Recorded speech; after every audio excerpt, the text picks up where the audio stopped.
انسان ورثے میں جو کچھ چھوڑ کے جاتا ہے اس کا حصہ اس کی اولاد کے لیے رکھا گیا ہے، اور اولاد سے مراد صرف بیٹے نہیں، بیٹیاں بھی اس میں شامل ہیں۔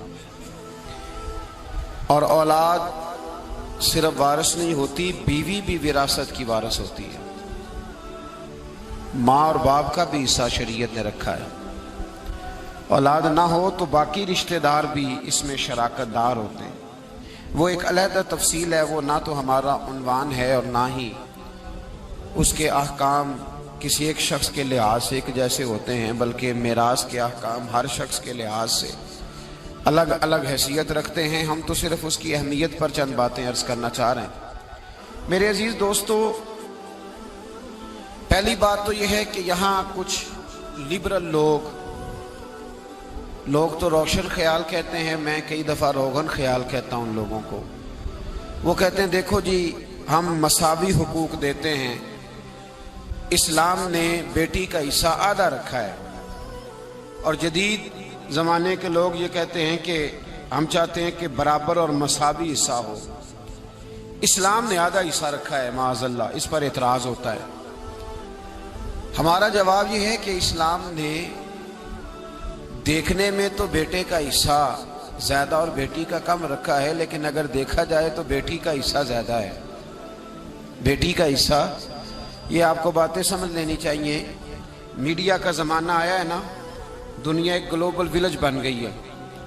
اب ہمارے بچوں سے اس طرح کے سوال کیے جاتے ہیں، بالخصوص یونیورسٹی کالج کا جو طبقہ ہے ان کو الجھایا جاتا ہے۔ سب سے پہلا نقصان اپنا اور ملت کا یہ کرتے ہیں کہ سیدھا معاذ اللہ دین پر ہی اعتراض شروع کر دیتے ہیں۔ اسلام نے بیٹی کا حصہ، دیکھیں نا، بیٹی کا حصہ تو تھا ہی نہیں، اسلام نے بیٹی کا حصہ آدھا رکھا ہے، بیٹے کا حصہ ڈبل رکھا ہے۔ لیکن میں نے یہ جملہ بولا ہے کہ اگر غور سے دیکھا جائے تو بیٹی کا حصہ زیادہ ہے۔ کیوں بھلا؟ اس لیے کہ بیٹی کا حصہ تو رکھا گیا ہے، پر بیٹی کے ذمہ حق کوئی نہیں رکھا گیا۔ بیٹی کا حصہ رکھا گیا ہے پر اس کی ذمہ داری، بیٹی جب تک بیٹی ہوگی تب تک باپ کی ذمہ داری ہے، اور جب وہ بیوی ہوگی پھر وہ شوہر کی ذمہ داری ہے، اور جب وہ ماں ہوگی پھر وہ بیٹوں کی ذمہ داری ہے۔ اس کی ذمہ کوئی چیز نہیں لگائی گئی۔ اس پر ضرور توجہ کرنی آپ حضرات۔ عورت کے ذمہ کوئی چیز، دیکھیں نا، نان نفقہ شریعت میں خامند کی ذمہ داری ہے، رہنے کو مکان دے گا، پہننے کو کپڑا دے گا، عورت کی ضروریات کا خیال رکھے گا۔ ڈیوٹی کس کی؟ خامند کی۔ اور جب اس سے قبل وہ اپنے باپ کے گھر میں تھی تو ڈیوٹی کس کی تھی؟ والد کی۔ والد اس کو کپڑے لے کے دے گا۔ والد کسی جگہ شریعت میں یہ موجود نہیں ہے کہ بیٹی خود جا کے کما کے لائے گی، باپ کی ذمہ داری۔ اور جب شادی ہو گئی تو پھر خامند کی ذمہ داری، اور جب وہ ماں بن گئی تو پھر تو میرے محبوب نے کمال ہی کر دی۔ فرمایا بیٹا جب جنت ڈھونڈنے نکلے گا تو اسے ملے ہی ماں کے قدموں کے نیچے۔ تو بات ہی ختم ہو گئی۔ پھر وہ ذمہ داری، ایک صحابی نے کہا یا رسول اللہ صلی اللہ تعالی علیہ وسلم، میرا سب سے قیمتی پیسہ کون سا ہے جو میں خرچ کروں تو مجھے سب سے زیادہ اجر ملے؟ تو محبوب نے فرمایا جو تو اپنے ماں باپ پہ خرچ کرے گا اللہ اس کا اجر تجھے سب سے زیادہ عطا فرمائے گا۔ تو عورت کی کوئی ذمہ داری، لیکن اس کا حصہ شریعت نے پھر بھی اور دیکھیں کئی جگہوں پہ رکھا ہے۔ اگر بیوی ہے تو 8واں حصہ ہے، بیوی کا بھی 8واں حصہ، بولیں تو صحیح نا۔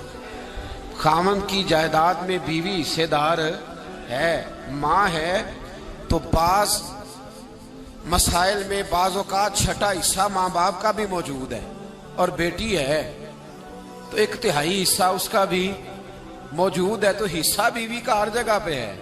وصیت ماں بھی جائیداد میں، بیٹے کی جائیداد میں حصہ ہے، وصیت بیوی کے خامند کی جائیداد میں بھی حصہ ہے، اور وصیت بیٹی کے باپ کی جائیداد میں بھی اس کا حصہ اس کا ہے، پر اس کی ذمہ داری۔ تو پھر بتائیے اسلام نے زیادہ دیا ہے کہ کم دیا ہے؟ ڈیوٹی تو مرد کی زیادہ ہے، نان نفقہ بھی اس نے دینا ہے، خیال بھی اس نے رکھنا ہے، عورت کا حصہ۔ اب ایک پہلو تو یہ ہے لبرل لوگوں کا، ایک معاملہ میرا اور آپ کا ہے۔ اسلام نے بھی حصہ رکھ دیا، قانون نے بھی حصہ رکھ دیا ہے، لیکن کوئی حصہ دینے کو تیار کیوں جی؟